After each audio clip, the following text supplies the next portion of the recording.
So, welcome to my channel, Bronwyn. It is lovely to have you here. So, everybody who do not know, this is Bronwyn Leroux, and she writes the most amazing books. I've read them all. I cannot get enough of them. I cannot wait to read the next one. But before we come to your books, Bronwyn, I'd love for you to just introduce yourself briefly to us all. Well, first of all, thanks, Angelina, for having me here. Another accomplished author. I'm looking at her. She's awesome. You got to read all her series. She's just like written the most amazing series. They're so different. And yeah, if you don't like one series, choose another one. They are awesome. So just, yeah, read them. They are amazing. So thank you for having me. I am South African, in case you wonder about my accent, because that's the first thing people ask. And they guess the UK and they guess New Zealand and Australia. There's a few elite who choose South Africa. So yes, that's where I'm from. I was born there, lived there till my early 30s. Then we moved here to the States. We've been here ever since, and we absolutely love it. We live in Colorado.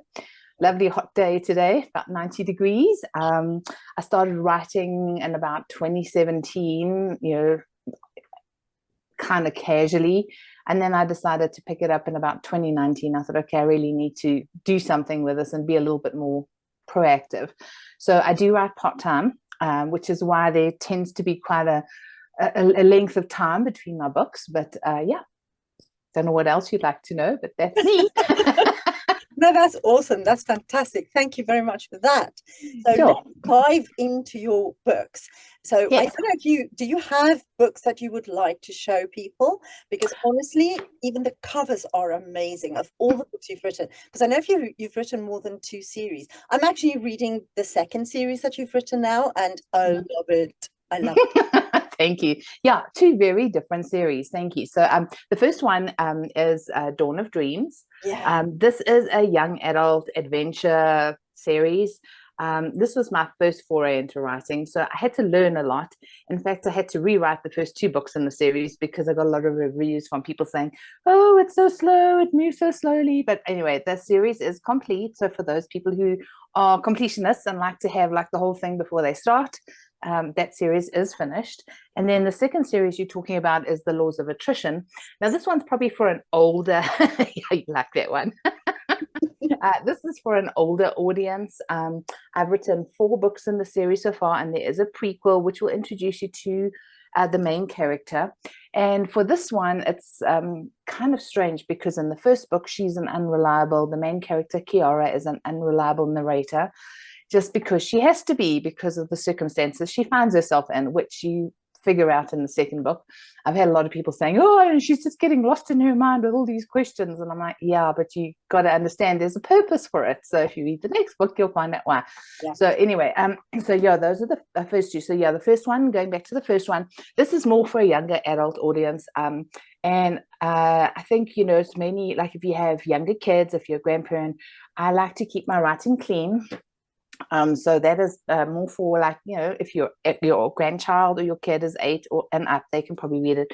This one I would probably say, because it deals with some more what's the word I'm looking for, like controversial topics.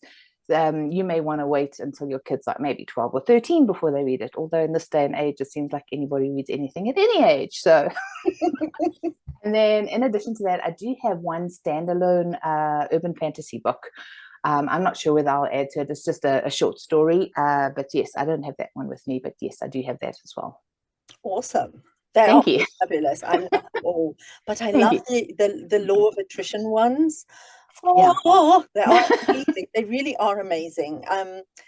There's nothing really that you can compare them with necessarily that's already out there, which makes them so different.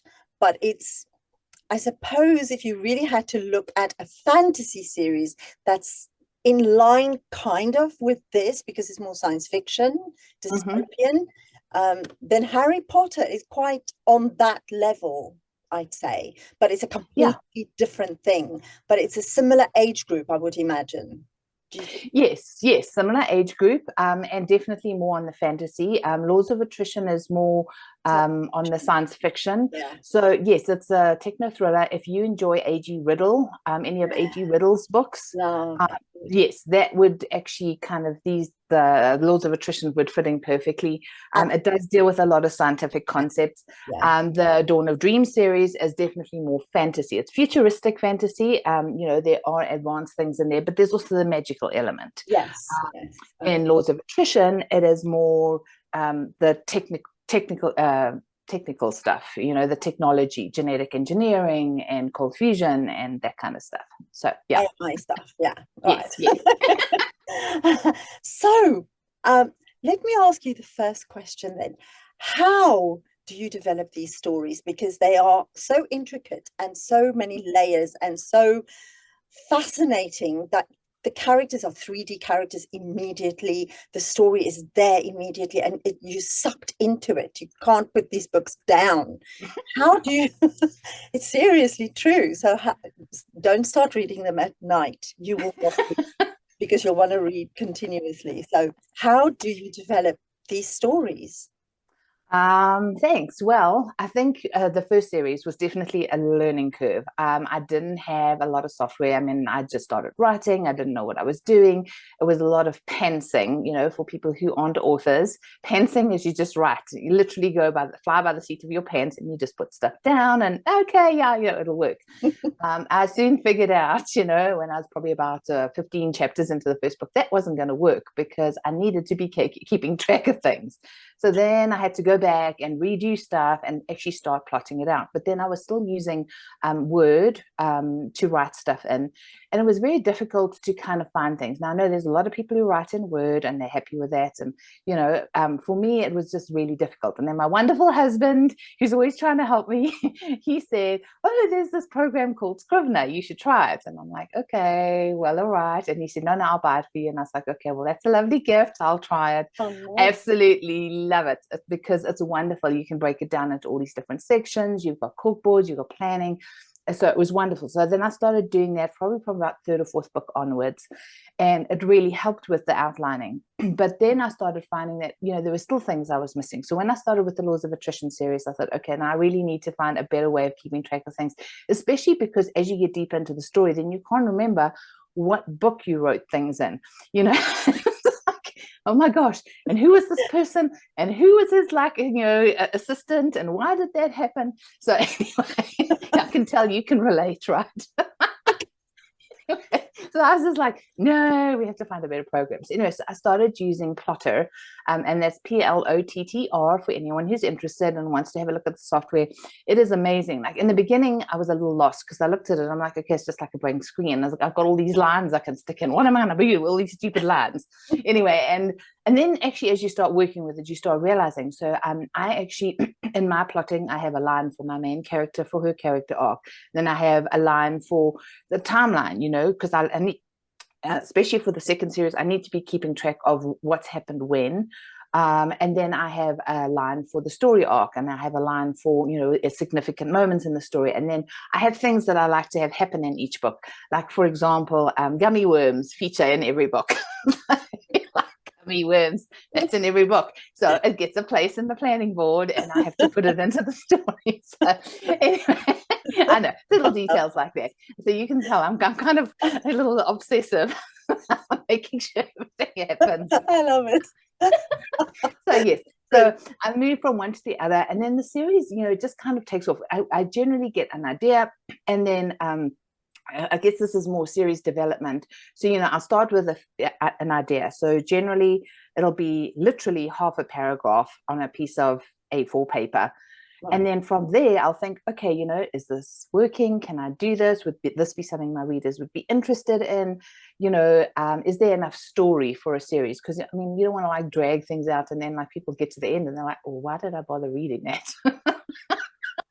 I just wasted 2 hours or 2 weeks of my life. So I didn't want to do that. Anyway, so I then look at the story. I kind of then start breaking it down and saying, okay, well, we could do this, and this is the kind of world they could live in, and these are the kind of characters. I don't really go into the characters so much. It's more about the story initially, and trying to figure out if it's something that people would enjoy and filling in the bits and pieces. So yeah, and then it doesn't necessarily always turn into a series. Sometimes, I mean, I don't ever plan for it to be a series. You know, I start off with one, and then it's like, oh, and of course my brain's like a rabbit warren. Yeah. Oh, we can do this. Oh, we can do that. My husband always says this, you know, like in Star Trek. Oh, look, there's a Wookiee. I love that. So anyway, yeah, so it's kind of random, and then I just kind of start putting all these points down, and then and then before you know it, it's like, okay, well, in book 1 we can have this, and in book 2 we can have this, and in book 3 we can have this. And then it's also, of course, the challenge of trying to make a complete story within each book in the series. And yeah, unfortunately, I think I had the first 3 books in the series were a little bit of cliffhangers, and I really didn't want that. So by the time I got to the 4th book, I'm like, I really can't have a cliffhanger again. I have to have something that kind of ties things together, so people feel like they haven't been cheated. So yeah, anyway, that's kind of what I did. So yeah, it's a work in progress, developing a series, but you do need to have a lot of guidance. There's a very good website by K.M. Wieland, yes. Authors Helping Other Authors, I think is the name of her website, and it's Wieland, Weiland. And I read a lot of her stuff, and I was like, okay, well, this is probably a good way of working things out. And yeah, and I got a lot of good ideas there. So anyway, it's amazing. It's kind of, yeah, it just kind of grows. Well, I was going to say, how does the story become a series? But you just answered that, really, haven't you? So that's fantastic. Yeah. So, I mean, okay, so you start with the story, but then how about the characters? How do you develop? So, I'm looking away because I'm looking at my questions. How do you, how do you develop characters then? You know, I know, I keep looking out the window because I have aeroplanes flying past me, right. an airport nearby, and I keep seeing all these aeroplanes flying past. How fun. Anyway, yeah. So characters, well, they're different stories. So once I have the idea of the story, once I know what I want to do, and generally I will know what the ending is. I hate stories. A classic example for me is the TV series Lost. Did you ever watch that? I did, and I got lost. The first oh my gosh, was amazing, and I thought, oh, this is going to be so good. And then, I know it was just like such a letdown at the end. I'm like, really? So I really try and make it my stories where the ending is going to be something that people don't really expect, but is going to bring together all the elements. I really like the way that Destiny ended, because all the characters came together, and it was the whole process that actually, I love the ending for that one. And I love the ending for this one, which I won't say anything about because obviously you don't want to spoil it. But, you know, I know what the ending is. So now that I have my complete picture, then what I do is I go and I troll through things, places like Pinterest or places where I have images of people. And then I kind of have an idea. This is my, you know, my main character. I want a, boy or girl.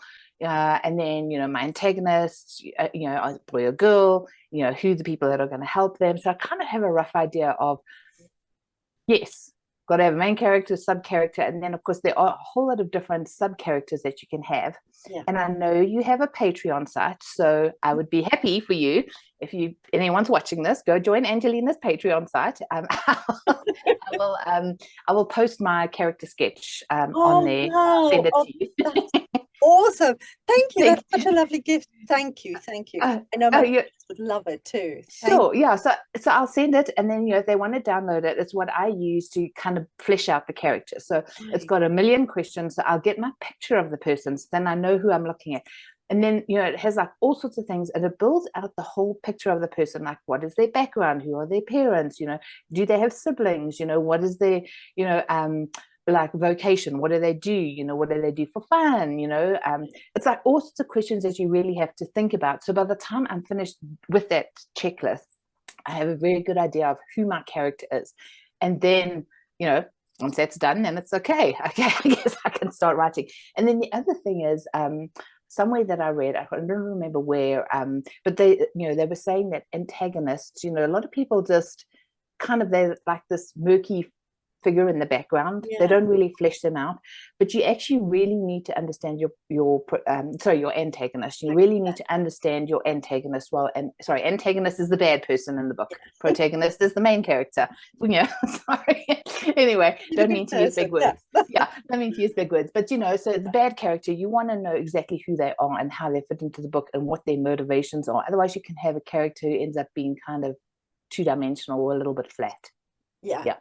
And also, I don't know if you do the same, but it kind of also almost informs your protagonists, Yes. ideas and motivations in a way. If you have a Yes. really good antagonist, that's a 3D character as well.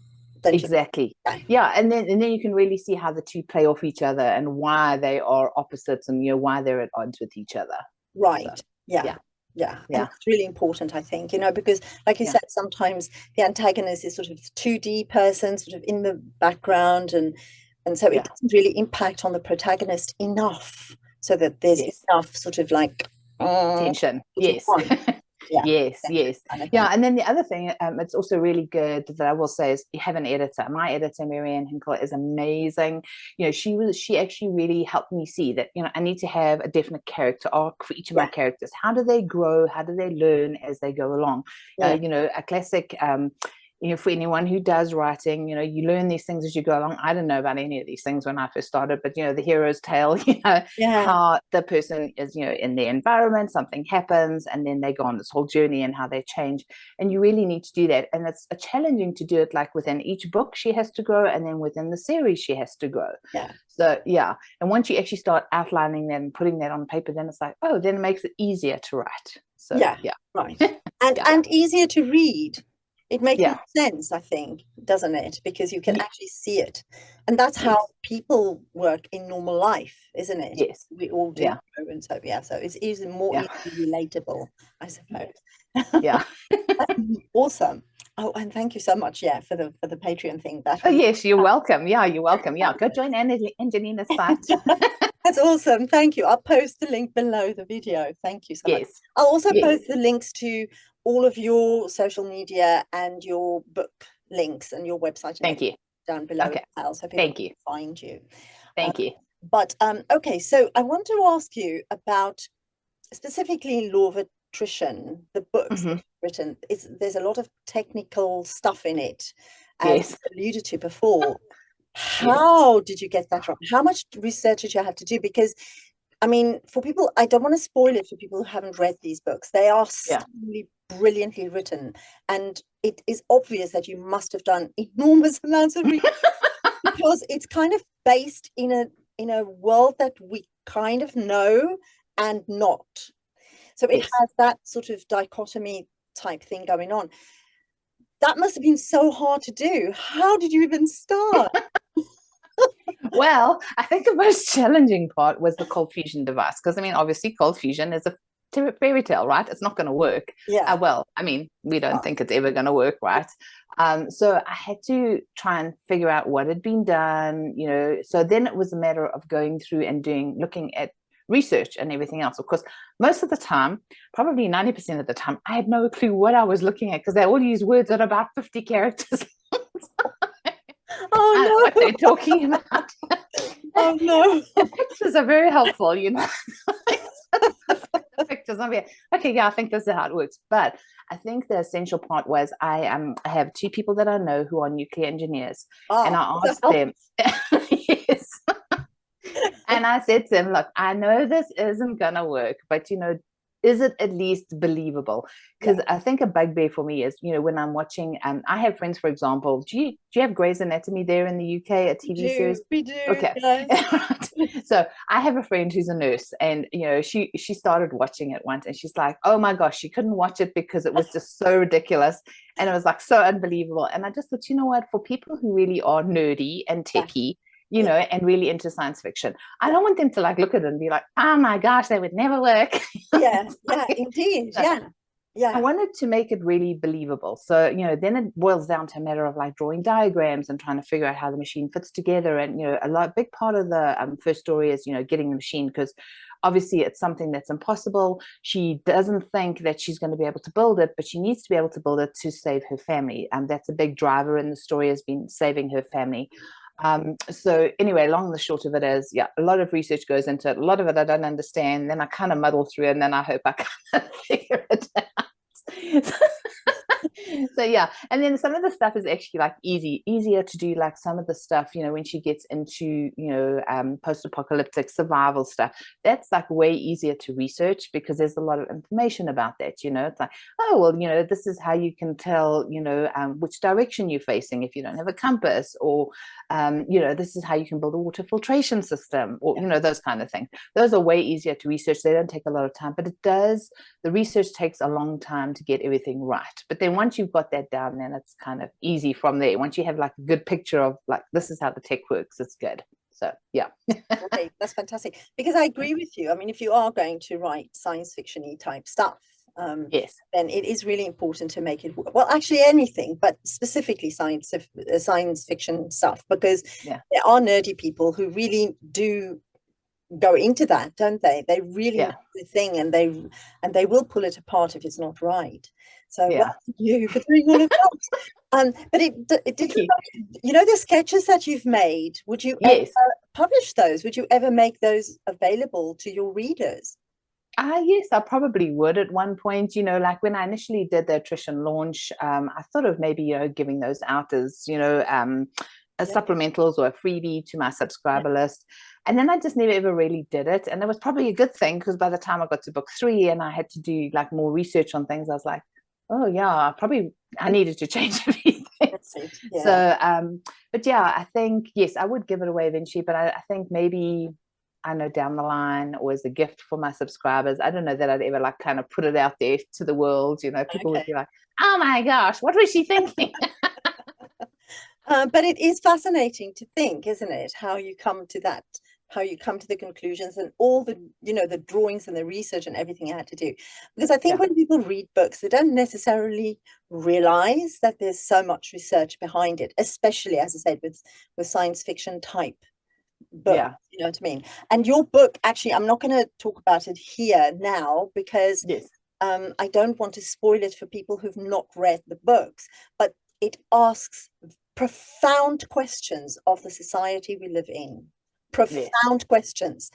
When you read it, you kind of go, wow, okay, well, if this really happened, or there are already factions of society who believe that some of these things have happened. And it's I can highly recommend. I honestly read it, and you'll see. It's awesome. It really is. It's a whole conspiracy theory thing. There's people out there like, oh, this is happening, this isn't happening, and like, it's people, are going to believe whatever they're going to believe. But I think it is important that people look at society and they look at where are things going, because it's like, oh my gosh, where are we headed? Yes, indeed. Especially now, AI being developed so fast and everything happening so fast. I don't know if you feel the same way. It just feels to me like time itself has sped up beyond anything that I have ever experienced. You sort of like come to Friday and you go, what? It was just Friday yesterday. Yes. That kind of thing. It's too much stress and too many things to do, and too many things demanding our attention. That's the thing, and then I want to ask you about the rabbit trails and surprises along the way that you fall down into, that you may not have expected to come across, that your characters might, introduce you to. I know mine do. So do you have that experience? I do, absolutely. So, there is so Kiara is a researcher, right? She's in charge of these labs, the R&D labs, and she's, obviously this genius. She's very young. No one would think she should be in charge, but there are actually people like that. If you don't believe me, go watch a series like Scorpion. But yes, there are people that are actually brilliant, from a young age. And so she has someone in her lab who helps her.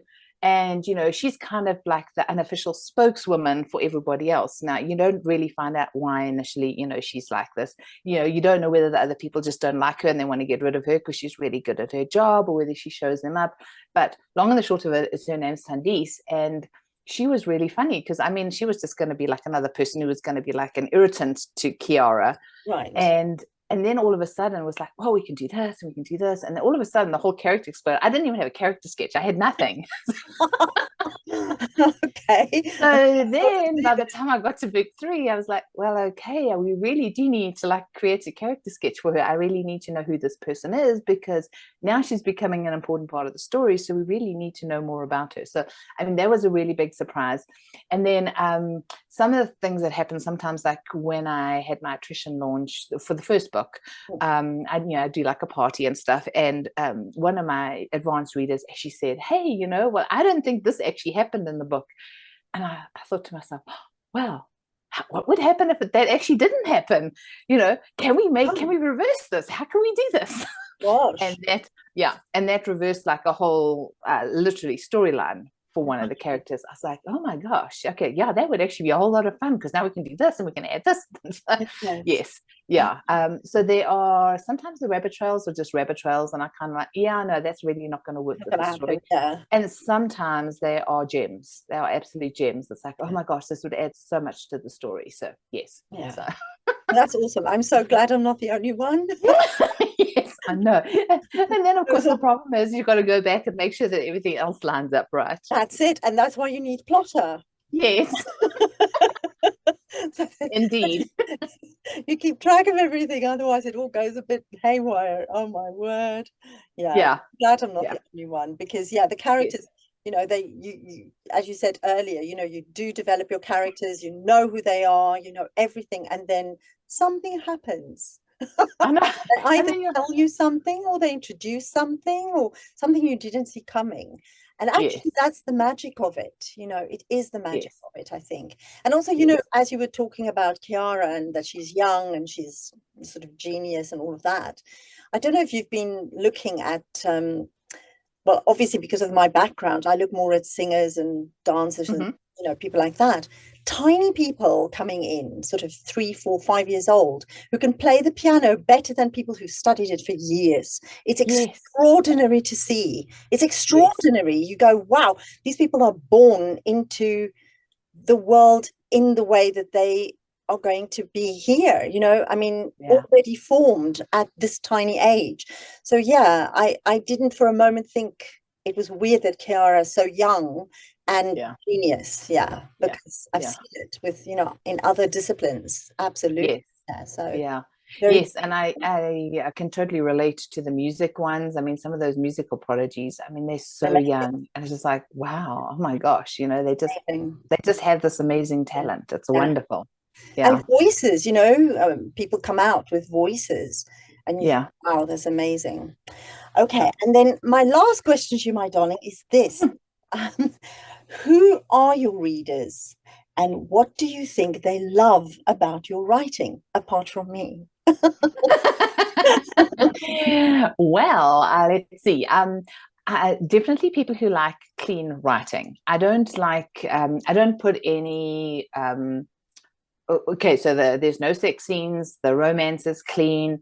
I keep the language clean. It's very mild. The violence is, I don't know, pretty much what you'd see on TV, which really, isn't a good guideline because, I mean, anything goes pretty much. I try to keep gory things to a minimum.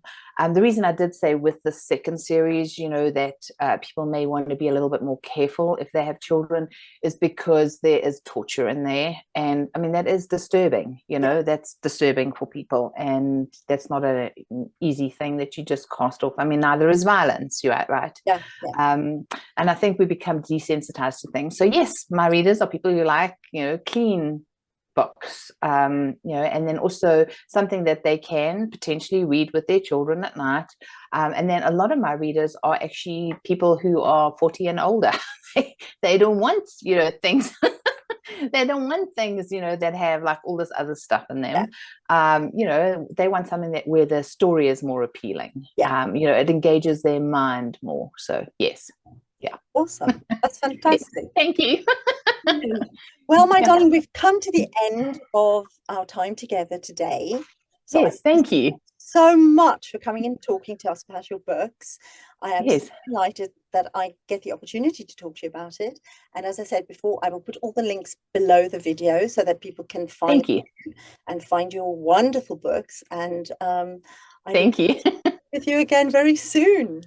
Yes, thank you so much for having me. And if you haven't read Angelina's books, I have to say you must read Ah, them. I love them. They're just beautiful. so wonderful. Like the whole Desert Heat Oh, series is wonderful. The thank Sense of you. Other is wonderful. It's just Oh, like a different kind of book, a different series. So yes. And oh, then thank you. of course, if you have children, got to read, is it George and the Gargoyle? Yeah. Oh, thank you so Such much. fun. Fine. But thank you so much for having me. It was lovely chatting Very with you. much. I hope this is helpful to some people, and Oh, I'm I hope sure. that they're able to listen through all the giggling. Yeah. Well, that's part of life, isn't it? All right, my Yeah. darling. I'll speak to you very soon. All Take right. Thanks. Bye. Bye. Bye.